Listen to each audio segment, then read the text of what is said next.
हिंद महासागर में भारत के पड़ोसी और एक छोटे से मुल्क मालदीव के प्रेसिडेंट मोहम्मद मोइजू ने चीन यात्रा से लौटते ही भारत के खिलाफ बिना नाम लिए एक ऐसा बयान दिया है जिससे इन दोनों मुल्कों के कई दशकों पुराने रिश्ते में आए तनाव का अंदाजा लगाया जा सकता है। चीन से लौटकर आए मोहम्मद मोइजू का कहना है कि उनका मुल्क भले ही छोटा है, लेकिन इसका मतलब ये नहीं है कि कोई दूसरा देश उन्हें बुली कर सके, यानी धमका सके, हड़का सके। जाहिर है उनका ये बयान भारत के लिए ही है, जिसके साथ बीते कुछ दिनों में मालदीव के रिश्तों में काफ़ी ज़्यादा खटास देखी गई है।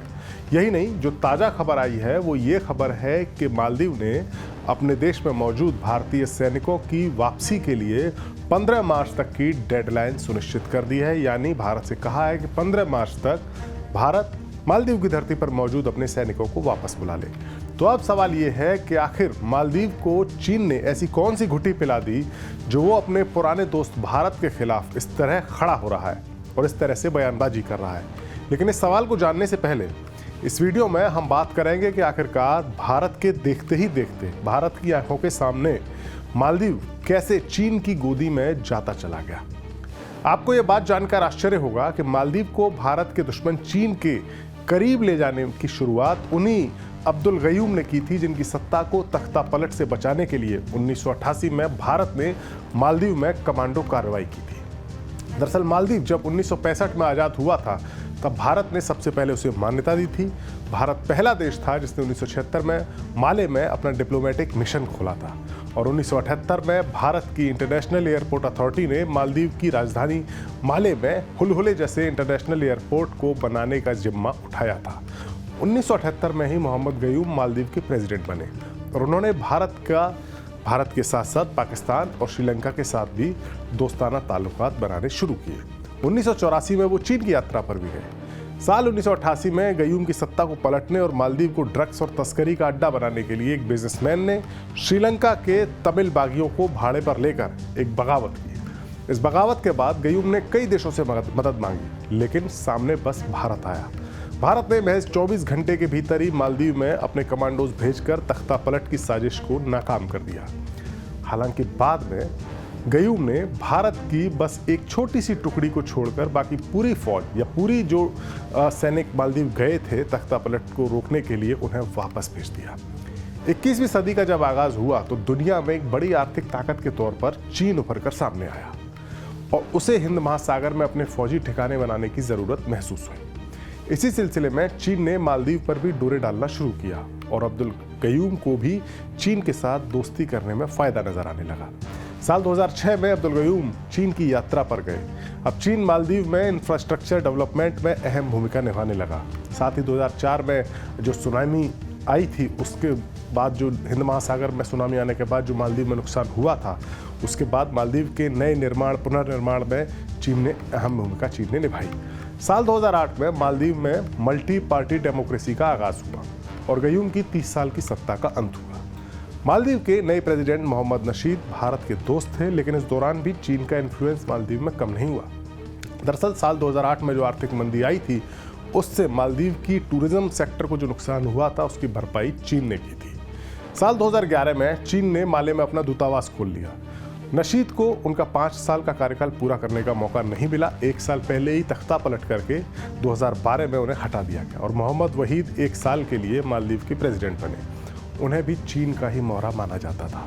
साल 2013 में अब्दुल गयूम के ही सौतेले भाई अब्दुल्ला यामीन मालदीव के प्रेसिडेंट बने और उनके प्रेसिडेंट बनते ही अगले 5 साल यानी साल 2013 से साल 2018 तक चीन को मालदीव में वो सब कुछ हासिल होता नजर आने लगा जिसकी योजना उसने बनाई थी। दरअसल चीन का असली मकसद तो मालदीव में फौजी अड्डा बनाने का ही था।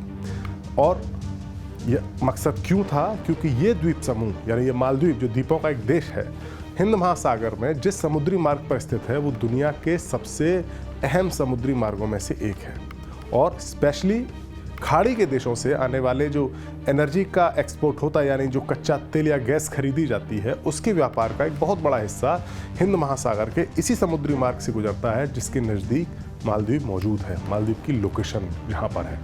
चीन और जापान जैसे बड़े देशों का एनर्जी इंपोर्ट इसी रास्ते से होकर जाता है।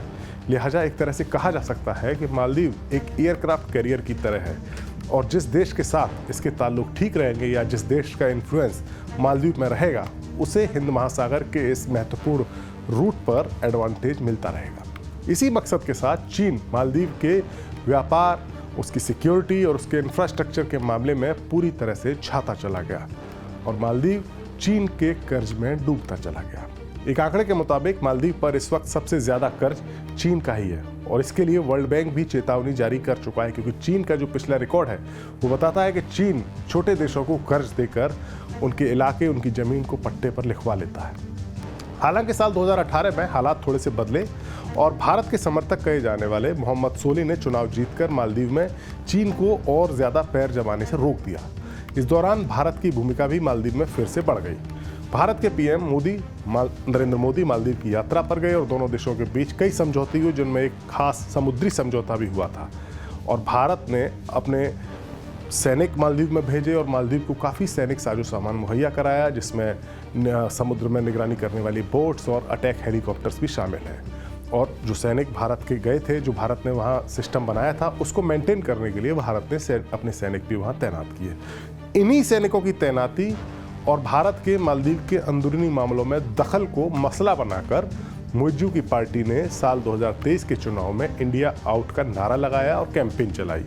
इसी दौरान कई ऐसी खबरें आई जिनके मुताबिक सोशल मीडिया पर भारत के खिलाफ फेक न्यूज़ फैलाने में चीन की भी बड़ी भूमिका नजर आई थी।